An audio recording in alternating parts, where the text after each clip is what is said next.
Magandang tanghali, magandang gabi. Ayan, at pabubulain na naman natin ang mga bibig. Pasasakitin na naman natin ang mga ulo. At ay balumbalunan puso, isip at kaluluwa ng lahat ng mga salot sa lipunan. Lahat ng mga kupal, animal, mga bisit, pabigat, wala silbi, switik, salot, putok sa buo, hindot, palamunin, sinto-sinto, baliw, abnoy, sabog, batak, bangag, adik, pusher, kawatan, kurakot, magnanakaw, sindikato, miyembro ng kuratong baliling sa gobyerno, mga impakto, maligno, mga mangkukulam, masasamang espiritu, halangang kaluluwa, mga demonyo, Satanas, Judas, Barabas, Hestas. Kamusta naman mga bossing? O ano na? Ano na ang mga balitang kumakalat? O di ba? Sabi ko sa inyo eh. O di ba hindi tayo nagkamali ng pagdududa? O sabi ko naman sa inyo, di ba? Yung mga sabik na sabik. Yung mga sabik na sabik dyan na sumakabilang impyerno na. Yung mga pinagdarasal nyong mga matay. O biglan na buhay. Matagal pa yan. Matagal pa buhay niyan. Huwag kayo mag-alala.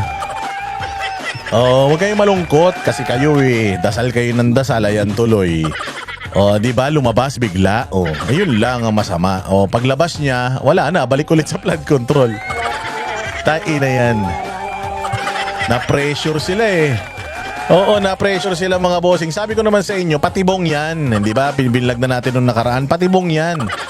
Kunyari, biglang biglang hindi sila papayag, nakakalat ang mga fake news. Hindi sila papayag na ganito, magsasampa sila ng demanda. Hindi ba? Totoo yung ating sinasabi sa inyo. Kalma lang kasi.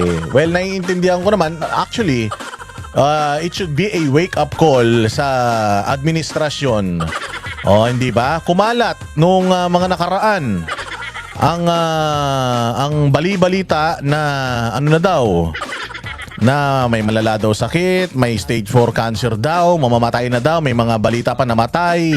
Nasa St. Luke's daw, sa South Wing, West Wing, kung ano-ano pa, may room number pang ibinigay. Di ba? So sabi nga, pagkalat ng fake news. Sabi nila, kumakalat daw yung fake news. Hindi. Ako ang nakikita ko ron, kung ako pamilya nung napapabalitang may cancer na stage 4. Tapos nakikita ko yung tao parang tuwan-tuwa pa, yung tao parang nagbubunyi, yung tao parang, alam mo yun, hindi siya hinahanap dahil namimiss siya. Hinahanap siya dahil kung totoong dedo na siya, baka sakaling mapalitan na siya. Alam mo yun? Hindi ba? Kaya galit na galit sila kasi ine-expect nila, sinubukan nila wag ka nga mawala ka nga ng saglit. Tingnan nga natin kung mamimiss ka. Puchaya, hinahanap siya ng mga Pilipino. Yun nga lang, hinahanap siya para palitan. Hindi siya hinahanap dahil namimiss siya. Hindi siya hinahanap dahil maganda ang nagagawa niya sa bayang Pilipinas. Hindi siya hinahanap dahil siya ay importante sa Pilipinas. Hindi siya hinahanap dahil mahal siya ng mga Pilipino. Hinahanap siya kasi baka totoo yung balita na may malalang sakit nga, baka tumigil na sa paghinga, napagod na siguro. Hinahanap siya kasi nga gusto na siyang mawala. Sabi nga nila, nasan ba? Kung wala na, palitan na. Daming problema ng Pilipinas eh. Nawawala. Imaginin mo ilang araw nawala pagkatapos ng bakasyon, haba ng bakasyon, yung bakasyong grande. Ano yan? Nawawala ng matagal? Dapat pagka leader ka ng bayan, hindi ka nawawala ng matagal. Presidente ka ng isang buong 6 na taon dapat 6 na taong kang available. So kung halimbawa man, wala nga talagang sakit, nawawala ilang araw matapos ang linggo ng pagkabuhay, hindi pa nabubuhay. Panibagong linggo na naman ba? Halos 2 linggo na wala. Ano yan? Tapos pagka biglang umalis agad, hindi pa nagpapakita ng matagal, umalis na naman, pumunta na naman daw sa Japan. Sarap buhay, hayahay. Ayop yan. Hindi ba kung ako pamilya ni presidente, napapabalita na may cancer siya, imbis na kaawaan siya ng tao, magdasal lang mga tao, hindi ba, tinan mo si Pangulong Duterte, nasa abroad, nasa may Hague. Kita mo tuloy-tuloy ang pagdadasal ng tao sa kanya. Tuloy-tuloy ang pagpunta ng mga tao dyan sa dahig para makisamahan siya. Isang taon mahigit na siyang sinasamahan dyan, ha. Bagamat wala sila sa loob, nasa labas sila, makikita mo yung pagmamahal ng mga Pilipino sa mga Duterte at kay Pangulong Duterte. O araw-araw kapag ka may bumibisita dyan na Duterte, family Duterte dyan sa dahig, araw-araw din nilang sinasalubong, araw-araw nilang tinatanong, kamusta na si tatay? O parang tinanong lang kahapon kamusta na si tatay, tapos ngayon kamusta ulit si tatay. Alam mo yun, hinahanap nila si Pangulong Duterte dahil miss na miss nila. Hinahanap nila si Pangulong Duterte dahil mahal na mahal nila. Hinahanap nila si Pangulong Duterte kasi napakagaling niya at naniniwala ang maraming Pilipino sa kanya. O dito kay Bongbong, mantakin mo, hinahanap siya. Nagbabaka sakali ang mga Pilipino na baka sakaling namatay na. Masasaktan ako kung ako anak, kung ako pamilya, masasaktan ako. Kasi ibig sabihin, gustong-gusto na ng mga kababayan natin na talagang mawala na yan. Hindi na nila kayang antayin yung 2020. Akala ko ba magaling na presidente yan? Akala ko ba mahusay na pangulo yan? O bakit nagdadasal yung mga Pilipino at tila mo tuwan-tuwa pa yung mga Pilipino na nalaman na may sakit daw di umano? Hindi kumpirmado yan, ha. Hindi natin makukumpirma yung sakit na yan hanggat hindi naglalabas ng medical bulletin yung grupo ni Pangulo. Hindi rin natin malalaman kung hindi addict yan, kung hindi maglalabas ng negative drug test result ang Pangulo. So lahat yan, spekulasyon. Oo, pero alam mo minsan, when people are speculating, alam nyo, pag ang tao ay nag-speculate, ibig sabihin, yun yung gusto nilang mangyari. Nako, baka patay na. Nako, may sakit daw. Nako, may ganyan. Alam mo yun yung excitement ng tao sa sobrang loko-loko ng presidente na yan. Sa sobrang walang nagawa yung presidente na yan, sa sobrang salot ng presidente na yan, mantakin mo ang mga tao, pinagdadasal, pinapanalangin na mamatay na siya. Napakasama mo ng tao para ipanalangin na mamatay ka. O kasi yung iba, sabi nila hindi, dapat mabuhay pa ng matagal yan para kung mamimirisi yan, yung yawa na yan. Kung makakarma yan, gusto namin mas matagal niyang paghirapan yung karma. Kaya lang, napakamatiisin ng tao, ha. Oo, willing silang gawin yan para lang talagang makapaghiganti sila. Di naman nila kayang ilagay ang batas sa mga kamay nila. Di naman nila kayang sugurin yan para gawa ng masama.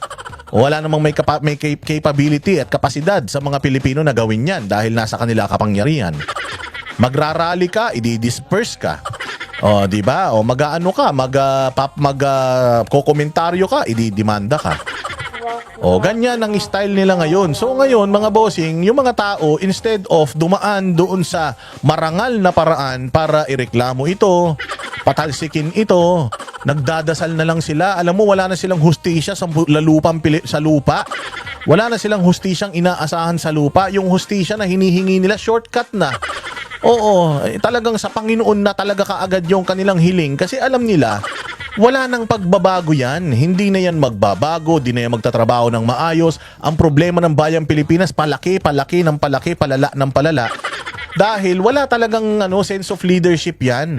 Oo, hindi yan tatay ng tahanan. Yan yung kumbaga, yan yung tatay ng tahanan na walang kakwenta-kwenta. Oo, may mga kilala kayong ganyang ama ng tahanan na habang naghihirap yung pamilya, nakikipag-inuman. Habang walang makain yung mga anak, walang baon, nagtotong eats pa. Nakikipagpustahan pa sa basketballan. Uuwi lasing, maghahanap pa ng ulam. Tapos ang matindi, ang dami pang demand niyan. Tas outing ng outing pa yan. Kapag hiningan mo, galit pa. Ganyan yung ugali na sinasalamin ng Pangulo ng Pilipinas. O masaya pa ba tayo? Hindi na. Nakita mo naman yung tao, di ba?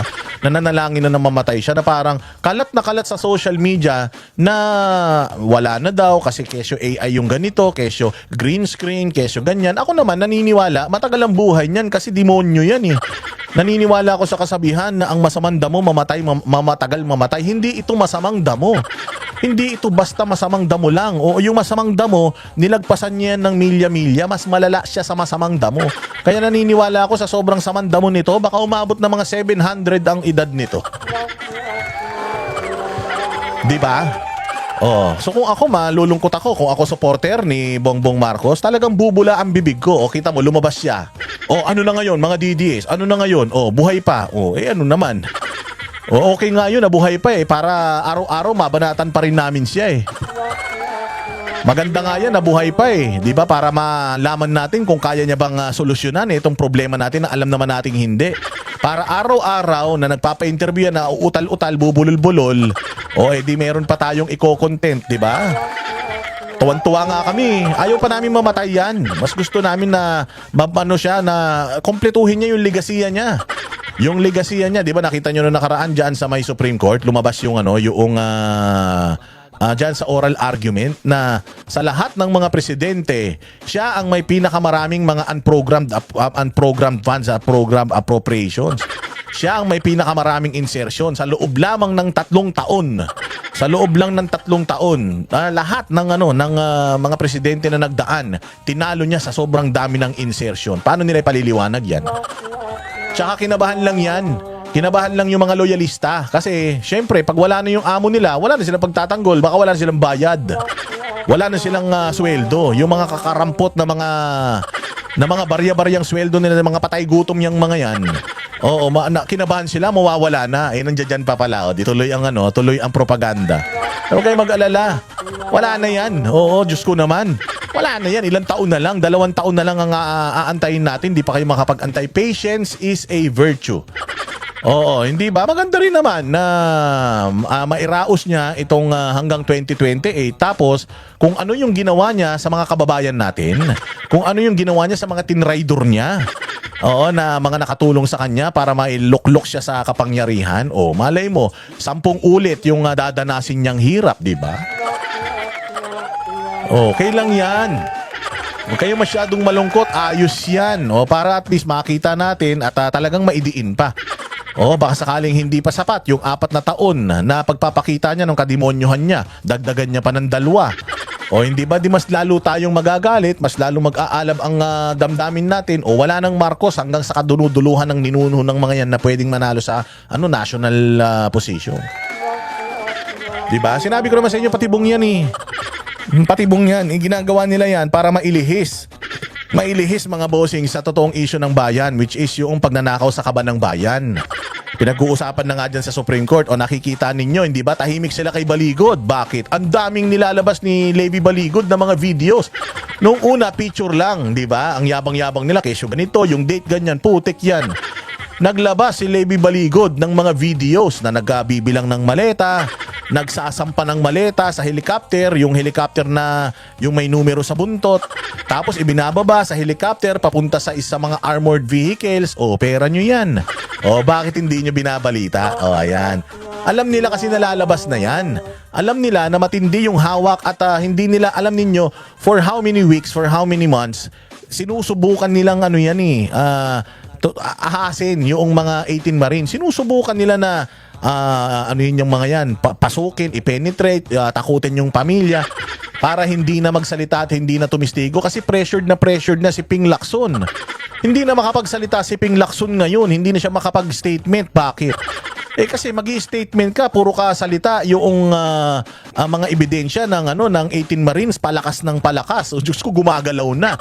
Dati picture lang, ngayon kumikilos na. Sa susunod dyan, lalabas na yung mga text messages.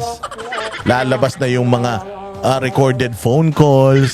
Kasi lumalabas na yung mga audio recording nagsasalita si Zaldico. Tapos binibigyan ng instruction o nakikipagtalo doon sa Yusek na Bersamin. Di ba? Marami pa yan kasi tinanong namin si Levy Baligod nung na-interview namin yan. Sabi namin, Sir Attorney Levy, yan lang ba yung hinahawakan nyo? Natawa siya eh. Siyempre, ipakikita mo muna yung pinakamahina mong bala. Kumbaga yung baby rocket, yun ang ipakikita mo. Tapos titingnan mo kung paano sila magre-react. Tapos kapag nag-react sila, maglalabas ka ulit, magre-react sila, maglalabas, palakas ng palakas. Dating 5-star lang yung paputok ni Levy Baligod, palakas na ng palakas hanggang sa nagiging atomic bomb na. Yan ngayon yung gusto ng administrasyon na i-water down. Kaya kung ano-ano yung mga issue na nilalabas nila, kesyo maglalabas sila ng mga throwback pictures para i-bait kayo. Para talagang kumalat yung na nawawala na. O kita mo, kung totoo na buhay pa yan at totoo na hindi na ospital yan. O sino yung pinuntahan ng sandamukal na mga pulis? dyan sa St. Luke's nung nakaraan. Sino yun? Sinong pinakamakapangyarihan sa Pilipinas ang kayang magpapunta ng sandamukal na mga pulis dyan sa St. Luke's? Wala namang kriminal dyan. O hindi ba? Doon ka magtataka. O dyan mo makikita na talagang ginagawa nila ito para malihis ang inyong mga atensyon. Kaya lang, na-pressure na din sila. Bakit? Na-pressure na sila kasi yung mga tao, talagang sila na mismo yung mga nag-iimbestiga Yung nasabi na sa St. Luke's, may nagpunta kagad ng mga vlogger sa St. Luke's. May nagpunta sa St. Luke's dyan sa may BGC. Talagang hinahanap nila kung buhay pa talaga. O hindi ba? Ngayon, sa sobrang lala na ng sitwasyon, ano yung mga sumunod na ginagawa ng administrasyon? Putang ina, si Boying tuloy. Si John Vic Rimulya, muntik na daw mahuli si Atong ang anak ng tinapay. Hindi mo nahuli, pinagyayabang mo. Bobo ka, pinagyayabang mo yan. Okay man sana kung nahuli namin.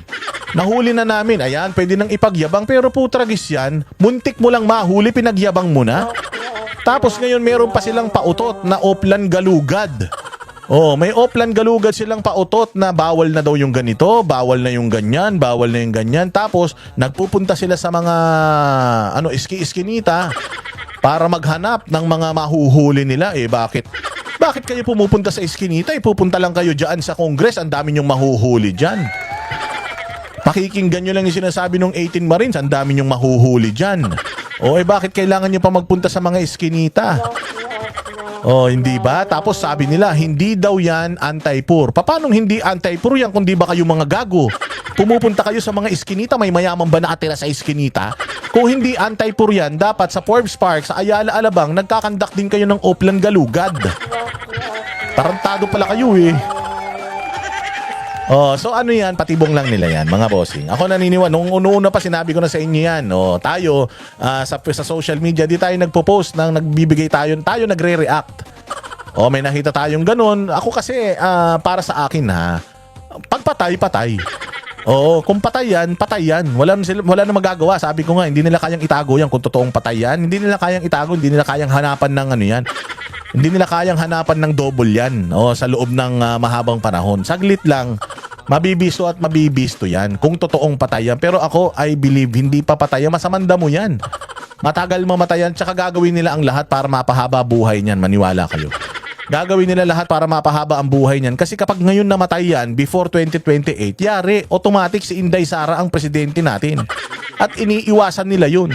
Di bali nang mamatay yan sa 2029. Wag lang ngayong 2026, 2027. Kasi automatic, pag nangyari yan, si Inday Sara ang presidente, yari. Pag naging presidente si Inday Sara, puta, maniwala kayo.